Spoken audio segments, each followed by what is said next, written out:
هل فعلاً قصة حب أحلام ومبارك الهاجري هي أجمل قصة حب بالخليج؟ ولا في أسرار ما بيعرفها الجمهور؟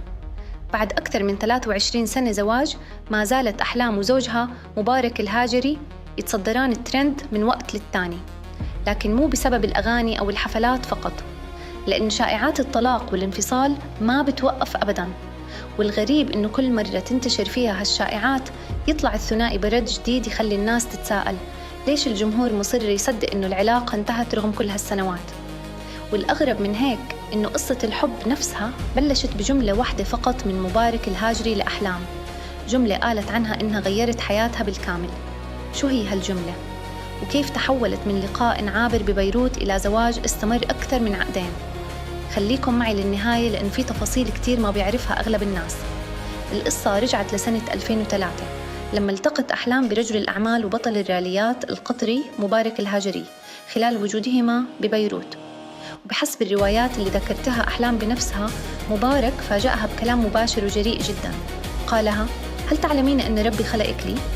وهون بدأت القصة، جملة يعتبرها البعض رومانسية جدا بينما شافها آخرون جريئة بشكل كبير، لكنها كانت بداية علاقة انتهت بالزواج بنفس العام، ومن وقتها صار الثنائي من أشهر الأزواج بالوسط الفني الخليجي. لكن السؤال اللي دائما كان يطرح نفسه، كيف استمرت هالعلاقة كل هالسنوات بينما كثير من زيجات المشاهير بتنتهي بسرعة؟ الجواب بحسب أحلام هو الاحترام والتفاهم والدعم المستمر. وخلال السنوات الماضية كان مبارك الهاجري حاضر بمعظم حفلاتها ومناسباتها المهمة، حتى إن كثير من المتابعين وصفوه بأنه أكبر داعم لمسيرتها الفنية. لكن رغم هالصورة المثالية ما كانت حياتهم خالية من الجدل، لأن شائعات الطلاق لاحقتهم بشكل مستمر.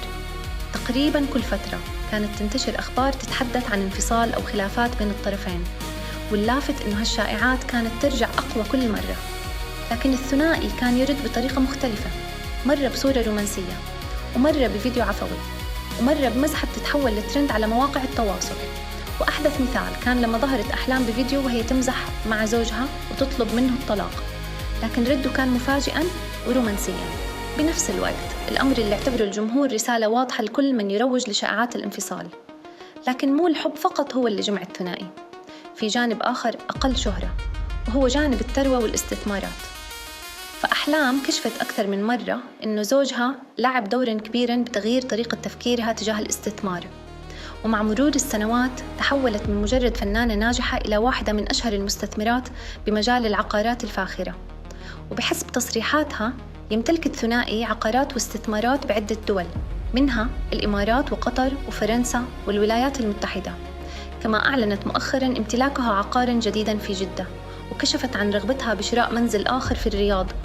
وهون انقسمت آراء الجمهور، ففي ناس شافت إنه سر نجاح العلاقة هو التفاهم الحقيقي، بينما اعتبر آخرون إنه الاستقرار المالي لعب دورا كبيرا باستمرار الزواج.